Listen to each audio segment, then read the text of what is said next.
r/ask Reddit. Have you ever saved someone's life? How did it happen? I don't know if this really fits. I needed a kidney. My cousin volunteered. During their testing of her, they found a small mass they thought was just fat. It turned out to be cancer. Most kidney cancer apparently is not caught until it's too late because your other kidney takes on the work and you don't get symptoms. She was able to get it all removed and is now cancer free. Didn't even need chemo, just surgery. Anyway, she claims I saved her life. I claim she saved her own by being willing to donate. I love your story. Seriously, that had me in tears. What a story. I had a good friend who was going through some very stressful times in his life. He began experiencing symptoms of severe anxiety, tension, headaches, feelings of dizziness, and lethargy. He went to the doctors, who prescribed him Benzos. He wasn't doing good and I went over several times to his house and he seemed like he was losing it. I would call him periodically to check in from time to time to see how he was doing and try to calm him. One day I had felt like I had a need to call him right then and there. I called him and he answered crying. I asked how he was doing and he said not good. I went and picked him up. Noticed an empty fifth of whiskey on his dresser. He had always been a heavy drinker and at that moment I realized that Benzos and alcohol don't mix. I took him to the ER and he was admitted. He has a BAC of 0.36, indicating he was an alcoholic or he would be dead. From there we convinced him to take his SSRIs and go to rehab. On my way to drop him off at rehab he told me, "Hey man, you're a great friend. I just want you to know that if you hadn't showed up today, I was going to kill myself." That hit me hard. Whoa, just wow. This was amazing. I am a doctor. Even then I can count the number of times I can say I've saved someone's life on one hand with fingers left over. I was working at an athletics event. After a long distance running event that was open entry, a person collapsed and stopped breathing. I worked with my team to stabilize them and transfer them to hospital. They needed support for their airway to keep breathing. Had they not had it they would have asphyxiated and died. I met them with their spouse and 8-year-old child a few months later. Actually on this day a few years ago. That was the biggest reward for me. The best feeling. That's amazing. It makes me think of the photo of the cop who saved a child from a burning home and she went on to save him years down the road. I hope these holidays bless you and thank you for your service. One day in college, I was on my way to grab dinner with some friends and ran into another friend in the parking lot. I invited him to come with me and join us, and we proceeded to have a totally unremarkable dinner in the cafe. Years later, post-graduation, we were hanging out one night getting a bit drunk and stoned and he confessed to me that he was on his way to kill himself that night when I ran into him. My oh my, good for him that you crossed his path. We just never know how we can make an impact in someone else's life. Well, I am glad you ran into him. Was in the middle of a neighborhood pool and watched a toddler at the side of the pool, 10 ft take his floats off and then jump in the water. He curled up like a ball and began to sink quickly. I was able to reach him before he reached the bottom. He was scared but screaming. The babysitter was on her phone. OMG, that is my nightmare. Thank you on behalf of his parents. Kind of similar story, but I was the lifeguard. The requirements for swimming in the deep end were a joke and I watched one kid who couldn't swim to save his life literally hanging on the edge in the deepest part. I walked over cause he looked tired and sure enough he lost his grip and slipped right under. I dropped to my knees and pulled him up. He stopped going into the deep end after that. I told my father he has to go see a doctor or I would force him. He was super tired all the time. Turns out he had cancer and his liver was about to fail. I really hope this turned out well. Good on you to notice something amiss. Happy holidays, friend. Oh wow, that reminds me of my grandmother. She had a stomachache, she told us. My brother and I were staying with her whilst my parents had a weekend together. We told her to go to the doctor or we would call our parents to pick us up again. She went to the doctor. He expected it to be appendicitis, so he told her to go to the hospital nearby. A brother of my late grandfather brought her. We went to his house with his wife. It turned out my grandmother had cancer. She was treated fairly successful, but after about 7 years she died 1 year ago because of cancer. When I was probably about 12 or 13 I saved my 4-year brother's life. We were in Oregon for spring break as a family and were watching the ocean waves on the beach. Suddenly an enormous rogue wave came out of nowhere and it pushed us all the way up the beach and against the cliffs. As the water rushed out, I saw my brother tumbling in the surge, so I lunged and grabbed him with one arm and held on for dear life to a big rock with the other. My shoes, jacket and wallet along with other family members' belongings were all swept out to sea. But I still have a brother. Way more important than a wallet and shoes. Friend overdosed on heroin. I administered CPR before the paramedics arrived. They did not have to administer Narcan when they arrived as she was breathing when they arrived. Thank you, bud. I hope she's in a better state of mind and healthy now. The junk is a goddamn demon. She did 2 stints in rehab and she is doing fine now. I'm a peds nurse and I got a post-op patient. She was 9 years old and was having a second revision surgery to her cleft palate repair. A year prior, a different end had tried to take tissue from her throat and add it to her palate to prevent as much airflow as possible. This was considered cosmetic because the airflow was causing the patient to have a high Minnie Mouse voice. That surgery did not work as the graft failed. No other ent would try it again, but a new ent moved to town and agreed to try. She was stable when they brought her to my floor, obviously in pain, drooling, but stable. She used a board to write and told her dad she was hungry. I had not even finished checking her into the computer. 10 minutes, when I heard what I assumed was phlegm in her throat. This can be common after surgery because of intubation, especially when your throat has just been operated on. Her dad and I encouraged her to gently cough and spit out the mucus, as it was getting harder for her to breathe.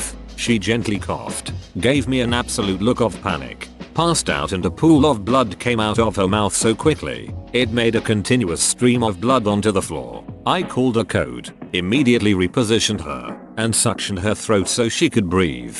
The suction canister began to fill with blood and I knew she was dying. I called another code for blood bank so they could send me 6 units stat. At this point the blood was copious and after she stopped breathing, I began to bag her, manually ventilate, and her blood sprayed everywhere in a fine mist. That night I washed my face and found tiny blood droplets stuck to my eyelashes. It was on the ceiling of her room.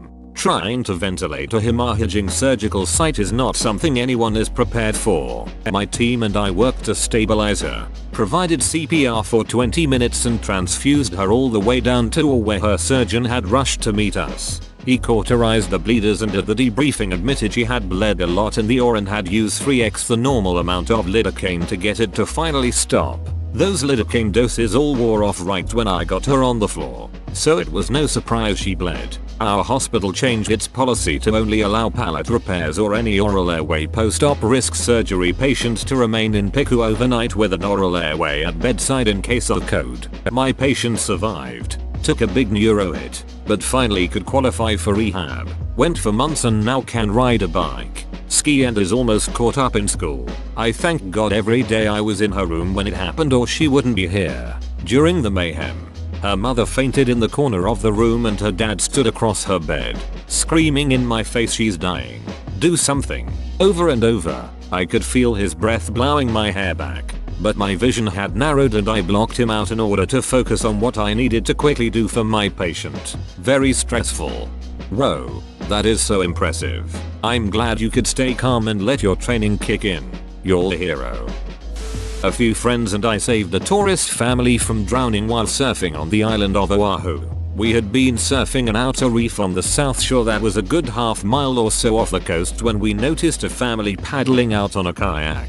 A single person kayak with a dad, younger daughter maybe 8 and a son maybe 12 on the nose and tail, and with an older teenage son paddling behind on a boogie board. They paddled directly into an area of the reef where 4/5 featuring waves were crashing very fast and very powerfully onto pretty much dry reef. It took only seconds for us to see them go from paddling along in the kayak to seeing them all bobbing in the waves and the kayak 200 yards away, stuck on the reef. We quickly paddled across the channel as fast as we could. We then each gave one of the kids and the dad outboards and pulled them by our leashes far enough into the lagoon and they could walk about 100 yards or so. I vividly remember the dad saying, "I'm not panicking. I'm not panicking," over and over in a thick Russian accent and having to reassure him that he'd be okay but needs to focus on what we were doing. Just goes to show how dangerous the ocean is and how deadly it could have been for that family if we weren't there. This gave me so much anxiety reading it. Good for you for noticing and acting so quickly. People act so dumb in the ocean sometimes. It can be calming, beautiful and peaceful, but it can turn so quickly and be unforgiving. I heard a faint domestic fire alarm one night that wouldn't quit, so I walked down the street to identify where the alarm was coming from. I knocked on the door but there no answer. I couldn't smell smoke or feel heat off the door but decided to call the fire brigade just in case. They arrived pretty quickly and I pointed out which unit the alarm was coming from. They walked up to the door then ran back to the truck to grab a door banging opening thingo and the hose reels. Next thing all this smoke is pouring out the front door and they're carrying an old lady down the stairs. Then another fiery emerged carrying the lady's cat. Turns out she had turned on the stove to cook dinner but fell asleep. The unit was filled with smoke and she would have asphyxiated. But both she and the kitty survived. She wrote me a lovely note thanking me, which was nice. Moral of the story is to pay attention to noises, things that are out of place. It's better to be safe than sorry, and look after each other. Well done. I love this story because it's easily something that could have been ignored. We get a call for an attempted suicide. Dude slit his wrist bad. When we got to him he was ghost white, like a sheet of paper white. Put pressure on the wound. Kept him conscious until medics arrived. He survived. Thanked us once he recovered. Great work. I hope that person is in a better state now. My dad and I were on vacation in Paris a couple years ago. Walking by the river. There weren't that many people around. Jet lag. We were up early, and this girl jogged by us with her dog off leash. A couple of ducks saw the dog coming about 30 feet ahead of us and went into the water. Dog goes in after ducks. Girl goes in after dog. Because it was the Seine in the middle of Paris and the banks are all paved and, apparently, steep. Neither of them could get up on their own right. We pulled them both out, one after the other, and then this husky the size of a dire wolf had the nerve to shake off all over us. Probably they would have figured it out if we hadn't been there, or someone else would have heard the yelling in time to help them. Still, it's a fun story. Leash your dogs, kids. I worked in a med lab. My job was to go over the doctor's orders and make sure everything was correct. They missed a potassium test, so I ran and got that order. Turned out to be lethally high. Tech called the doctor at 2 in the morning. Doc got the patient to the hospital. Well played. Was eating dinner with my kid. I think she was maybe 4 at the time. She started choking. I quickly shot my hand into her abdomen up and in, mimicking a Heimlich. Whatever it was she was eating came flying out of her mouth. Once she was good, the stress got me, and I went and cried in the bathroom for a couple minutes. Nothing as bad as scared parent tears due to almost misses with your kids. Yes, I remember once when I was little. I ran into a busy street. My mom yanked me out of there, hugged me, then slapped me, then hugged me, telling me to never do that again. I never did.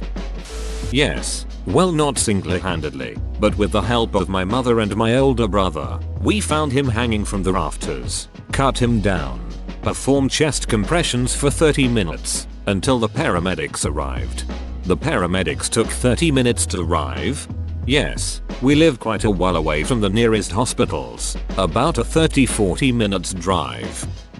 When I was in middle school, my dad took me to one of his friend's barbecues. His friend had a young son that I think was 4 or 5 at the time. Everyone had been swimming in the pool and went in the yard to go eat. No one saw the little kid run back to the pool except for me. Before I could say anything, he jumped in without his swimmies. I ran as fast as I could to him as he thrashed in the water, and I pulled him out. His parents were absolutely shocked and terrified. They didn't think he would do anything like that. Thankfully he ended up being fine, and it scared him out of doing it again. Always watch your kids if you have a pool, even if you think they know better. They probably don't.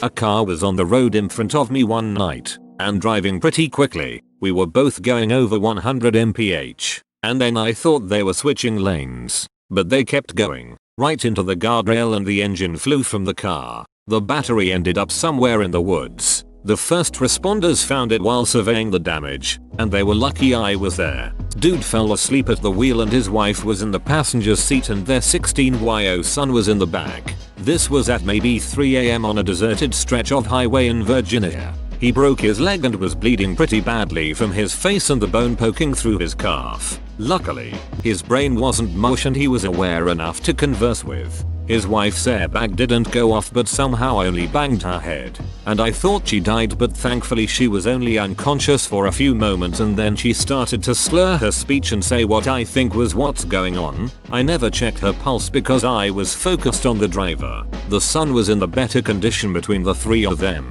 He was asleep in the back of the car and was perfectly fine. All their phones had disappeared. I'm sure they were all thrown from the car. I never found them. Had I not been there to witness it, and had I not stopped, dude would have bled out. The wife was in no condition to talk to anybody, and the son that was pretty much unscathed wouldn't have had a way to contact anybody to get help. It was so deserted where we were at that it took the ambulance and cops over 20 minutes to find us. I used my belt as a tourniquet on the dude's thigh, and the EMTs in the ambulance told me I did a good job doing this. I'm glad they taught us and I paid attention to some emergency first aid training in Navy boot camp. Although I wish I had my Navy issued belt because I would have been able to do a better job of it. I still think about this every Thanksgiving, as it happened on the Sunday night after Thanksgiving back in 2011. I hope they are doing well. Edit. Thank you Ann and Redditor for the award. Wasn't much, really. I work at a convenience store truck stop. A trucker came in one night complaining of chest pains, left arm aching, shortness of breath, asked if I could call 911. I did and the dispatcher talked me through how to keep this man from having a heart attack. I followed the directions to the letter and minutes later, EMTs arrived to provide assistance. The guy came back 3 days later and thanked us profusely because of my and my co-worker's fast action. We literally saved his life. A fun side note about this story, our company has like an employee spotlight type thing, where customers can either write to the company, or store management can forward things onto upper management. Some stories get featured at the year-end meetings. I asked my store leader if this would get forwarded on, not wanting to toot my own horn, but thinking that the other co-worker and I deserved some sort of recognition for our actions. His reply? Yep, they'd hear about it if I send it to them. And that was it. Dude really cheesed me off. So glad I'll be leaving soon. One of my roommates in university had a crush on a girl in our friend group who didn't like him back. They went out drinking one night at a bar and he got hammered. So she brought him back to our place. We offered to walk her home but she insisted she was fine. It was a 5-minute walk to her house. Sadly she was followed home and raped by 2 guys. I still regret not being more insistent on walking her home. While she blamed the 2 guys, she also blamed my roommate, who also blamed himself. She avoided him after that and he was really depressed about it for months. He was also on antidepressants and in general just a very socially awkward person, so this whole thing messed him up. Anyways, one night I'm walking towards the bathroom and his bedroom is beside it, door slightly open. I'm not sure what compelled me but I decided to pop my head inside and check up on him. I find him lying on the floor on his back, hands crossed against his chest, and mouthed to myself, "What the duck?" And the second I did, he started throwing up. He tried to OD on his meds. I quickly rushed over and turned him on his side, while calling the paramedics to check up on him. We never spoke about it but he confirmed with our other roommate that he was indeed trying to kill himself. If I hadn't popped my head in, he might have been successful. Not me, but my son. He got his lifeguard certification and started work at our local pool. On his very first shift he pulled a drowning kid out. I almost burst with pride. At 16 he accomplished something more important than anything I've done in my 50+ years. That was 3 years ago. He's done it twice more since then. I could spend 100 lifetimes working at only the best things. Science, technology, cancer cures a lot, and I would not have accomplished half as much as a successful parent. You, my friend, have accomplished more than you'd give yourself credit for. If you love your kids and your kids love you, then you've done everything right and accomplished more important things than most. 3. Whoa, you made it to the end? You're a ducking beast. I'll cut you a deal. Smash like and subscribe for more curated content, bruh. It's free and that's a great price.